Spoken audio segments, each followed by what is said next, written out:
Who's asleep amidst the trees? Bats all the swaying in the breeze. Llegó la hora de Kela y de sus lugares con historia. Como os comenté en el sumario, hoy nos hablará de un convento alicantino que nos sugirió uno de nuestros oyentes, pero mejor dejo que sea Kela quien nos lo cuente. Hola Kela y bienvenida al programa de nuevo. Hola, muy buenas, Víctor. Bueno, Kela, ¿te ha costado un poco conseguir la historia de este lugar? Pues, me ha costado un poco porque no hay mucha información al respecto. Bueno, ¿y quién fue el oyente que te sugirió este tema?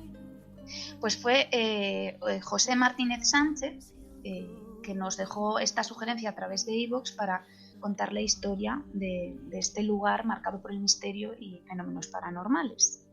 La Biblioteca Municipal de Elche, que perteneció al antiguo convento de San José y lugar donde se emplazó el viejo Hospital de Caridad tras la desamortización de Mendizábal en 1836. Además está considerado patrimonio cultural ilicitano. Bueno, pues si quieres empezamos con el lugar y cuéntanos su historia. ¿Cuál es? Bueno, sabemos, como dije, que este fue un antiguo convento franciscano que se instaló en la ciudad de Elche hacia la segunda mitad del siglo XVI y fue fundado por Fray Alonso de Llerena y otros miembros procedentes del convento de Pedroso en Cáceres. Fue erigido en el mismo sitio que ocupaba una antigua ermita de la misma vocación, un importante conjunto arquitectónico de estilo barroco valenciano del que se puede decir que todavía conserva por fuera, digamos que su envoltorio original. Destacan la biblioteca, que conserva el claustro con un pozo en el centro y que además va a ser uno de los puntos calientes de este lugar. También la iglesia de San José, con una plaza verjada donde se ubicaban las 14 estaciones del Vía Cruces de Jesús y de las cuales en la actualidad creo que solo quedan 4. El edificio capilla de la Orden Tercera, que si no me equivoco es la sala de exposiciones. Son varios edificios los que forman este complejo arquitectónico y de ellos se dice que están todos interconectados por unas puertas secretas situadas en los sótanos. En los pasillos del claustro hay escritos decorativos, alegatorios a grandes frailes franciscanos, algunos relatos de sus vidas y otras oraciones dedicadas a santos, también acontecimientos especiales del convento y composiciones literarias o de fe. En estas paredes se registraba la historia de este lugar para que todos la pudieran leer. Hubo un tiempo que este convento estuvo abandonado tras haberse utilizado como hospital de caridad o también llamado de beneficencia. Estos hospitales estaban destinados para cuidar a las personas más necesitadas, más pobres, más vulnerables y se originaron ya en la época medieval, que de aquella tenían además triple labor. No solo atendían enfermos, sino que también funcionaban como asilos e incluso daban cobijo temporalmente a los peregrinos que lo necesitasen. Prácticamente en todas las ciudades de España había un hospital de caridad y el de Elche tuvo aquí su último emplazamiento hasta el año 1965, que fue cuando cerró sus puertas y comenzó el declive de sus instalaciones. En Google se pueden encontrar fotografías antiguas y ver cómo se encontraba durante esos años, tanto de cuando funcionaba como hospital o de cuando estaba abandonado. Y un dato curioso para los tiempos que vivimos es que leí que se utilizó sobre todo para tratar a personas con enfermedades altamente contagiosas como fue el cólera. Por lo menos hasta el año 1936, que aquí la cosa cambia.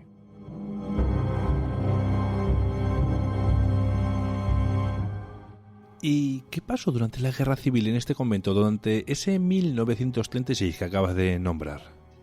Bueno, pues a finales de febrero del año 1936, poco antes de que estallara la Guerra Civil Española, las monjas que administraban el hospital, ante el temor por los diversos disturbios que se estaban viviendo, decidieron irse y dejar a los enfermos a merced de las autoridades pertinentes.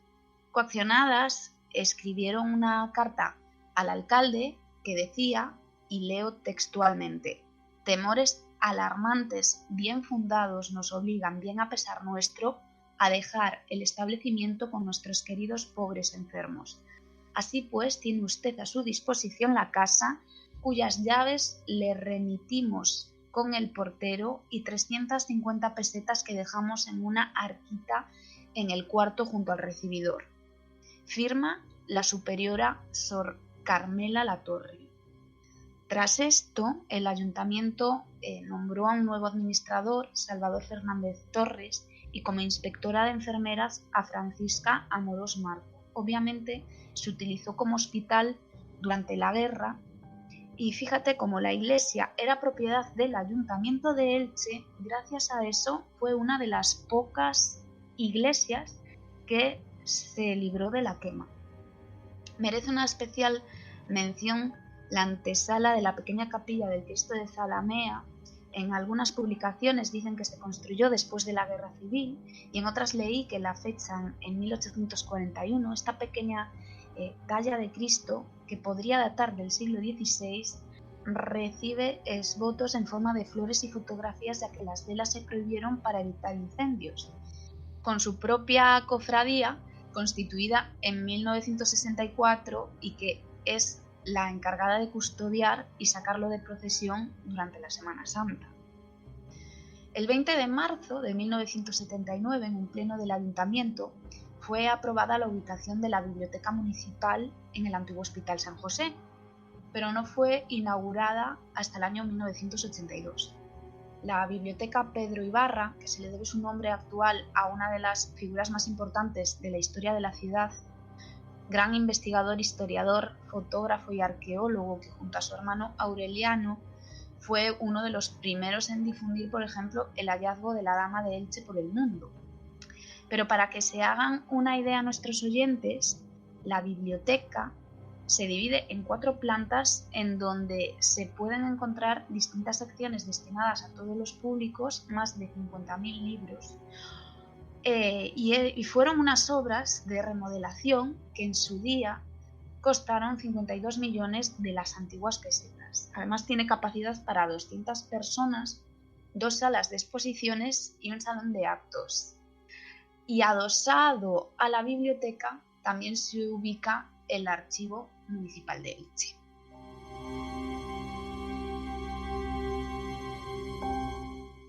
Y este convento sin duda saltó a los medios de comunicación a causa de unos fenómenos inexplicables que vivieron el personal que trabajaba allí. ¿Cuáles fueron estos fenómenos, Kela?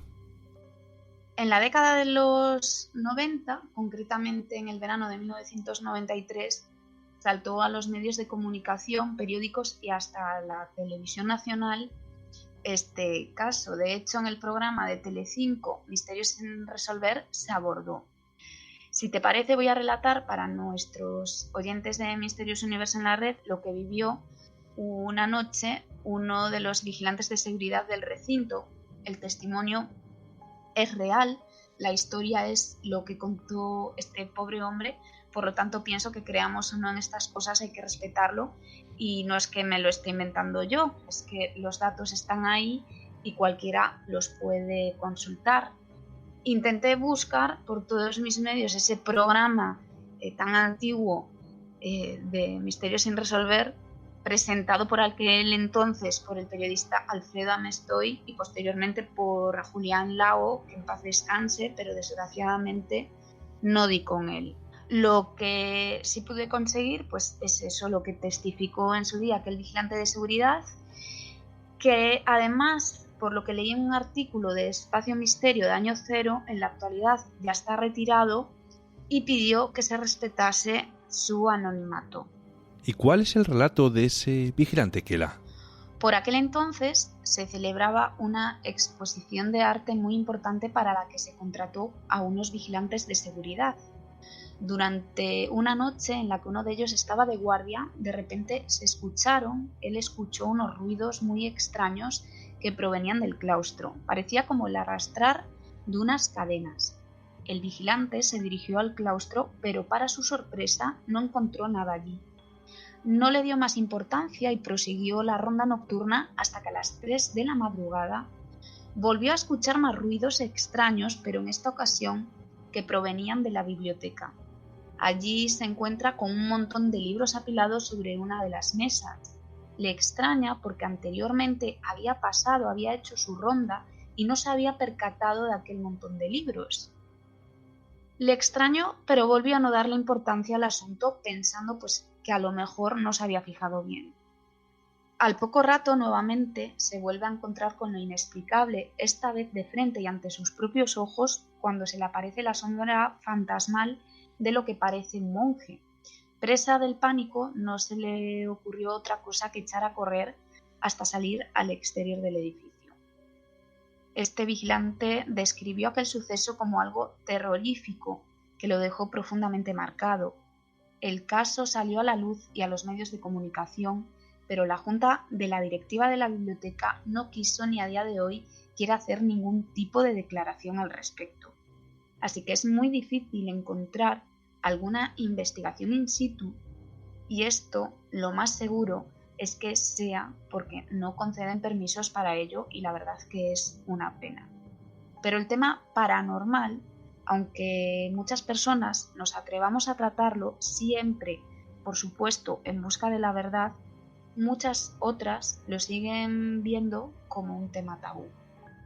En la actualidad, los fenómenos paranormales continúan sobre todo en la zona del claustro, donde mucha gente ha escuchado ese arrastrar de cadenas, y es famoso en Elche el fantasma del monje de la biblioteca, que se pasea por las salas e incluso muchas veces acompañado por una hilera de monjes fantasmales. Y además se la incluye en una lista de bibliotecas embrujadas del mundo. Lo cierto es que, como dije ya no sé cuántas veces, es eso, que existe muy poca información sobre este lugar, sobre estos fantasmas, y tengo que agradecerle a mi compi Javier que me echara una mano también con este tema. Y eso, pues el hermetismo por parte de la junta directiva, que se niega a hacer ningún tipo de declaración al respecto de estos fenómenos paranormales. Como curiosidad, que siempre cuento alguna curiosidad de los lugares, pues muy cerca del antiguo convento de San José, más concretamente entre lo que fue el convento y el río Vinalopó, se realizaron trabajos arqueológicos donde se encontraron restos de antiguas ermitas anteriores que datan del siglo XVI, y piezas de cerámica, fragmentos de loza dorada y loza azul.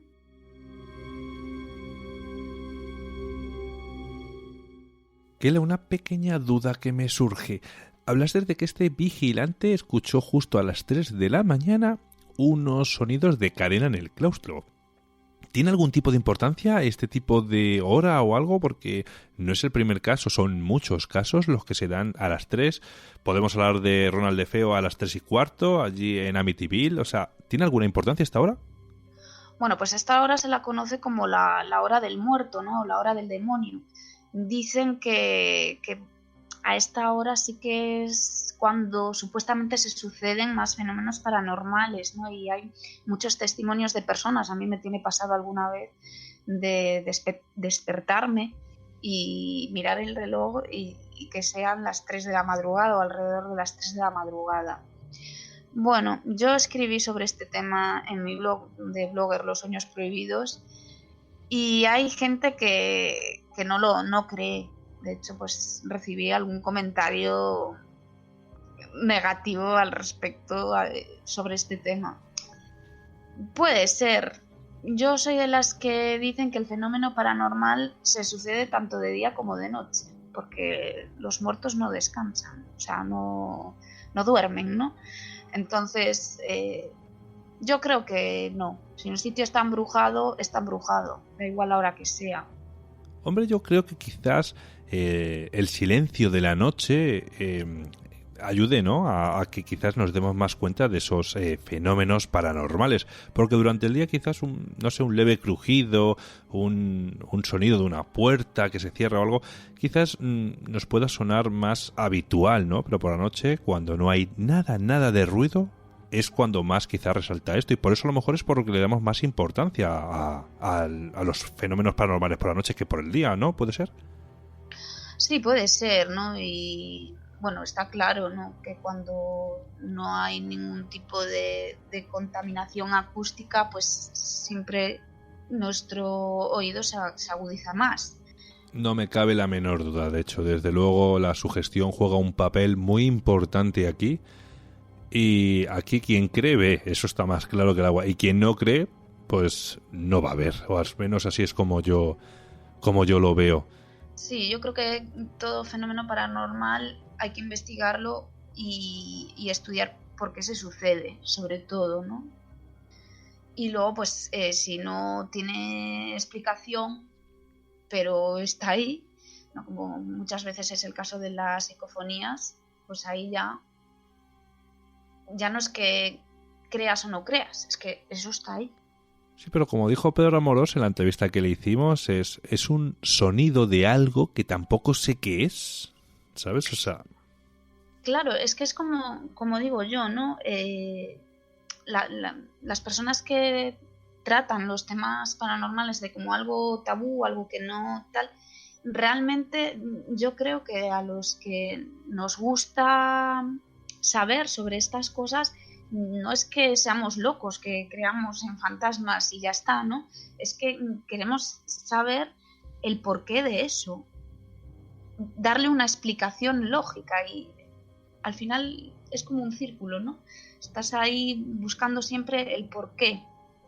Y es normal, al final el ser humano es curioso y necesita una explicación para todo lo que le rodea, y todo lo que ve es lógico. Si no, no seríamos seres humanos, la verdad. Así. Pero yo creo que eso es lo bonito del misterio, ¿no? Sin eso no habría misterio, que todo en realidad es misterio. Desde el punto de vista que lo quieras ver, todo es misterio. La historia es misterio, perfectamente. En este caso, no todo los fantasmas no tienen por qué ser un misterio, porque todo tiene su lógica al final muchas veces, y deja de tener esa magia o ese halo de misterio. Pero otra parte sí que la tiene, la verdad, la parte que no somos capaces de encontrarles una lógica racional a por qué se mueven esos objetos, ni nada, porque cuando lo hacen delante de una persona, ves que no hay hilos, no hay nada. Lo que pasa es que muchas veces se confunde quizás con esos vídeos que podemos ver en internet, que son al final falsos, donde de repente se mueve una silla, se cae un cuadro. Yo no estoy delante para poder ver si ese cuadro lo ha tirado alguien mediante unos hilos o algún tipo de truco de magia. No lo sé, ilusionismo, no lo sé. Entiéndeme, yo creo lo que veo, no lo que no puedo ver en primera persona, es decir, por mí. Sí, yo pienso como tú, ¿no? Yo creo que no es lo mismo creer sin haber tenido una experiencia o no creer que el haber vivido una experiencia. Yo sí he visto cosas moverse y salir volando. ¿En persona? En persona, en mi propia casa, además. Explicación, además de testigo mi hija también, o sea, no yo sola, lo vimos dos personas, con nuestros propios ojos, las dos. Vale, Kela, perdóname, te voy a frenar aquí porque como estamos preparando un especial... Lo cuento allí. Mejor. Efectivamente, sí señor, estamos preparando un especial de vivencias de nosotros, de Javier, Kela y yo, pues lo vamos a dejar para ese programa. Dejamos ahí ese pequeñito halo de intriga, de misterio, y lo contamos en ese programa para que la audiencia se anime a escucharnos. No te pregunto de qué nos vas a hablar en el próximo programa, porque el próximo programa va a ser un especial donde, como diré a continuación, volvemos a rescatar otra vez a un antiguo colaborador que viene a hacer otra vez sus pequeños trabajitos. Ahora después os cuento un poquito más sobre esto. Y nada, Kela, sorpréndenos en el programa siguiente a este especial, y a ver si consigues cautivar otra vez nuestra atención, que estoy seguro que sí.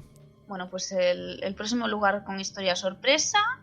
Y nada, un abrazo muy fuerte a todos nuestros oyentes, y para ti y para Javier. Un fuerte abrazo para ti, que tengas una muy buena semana, Kela. Igualmente.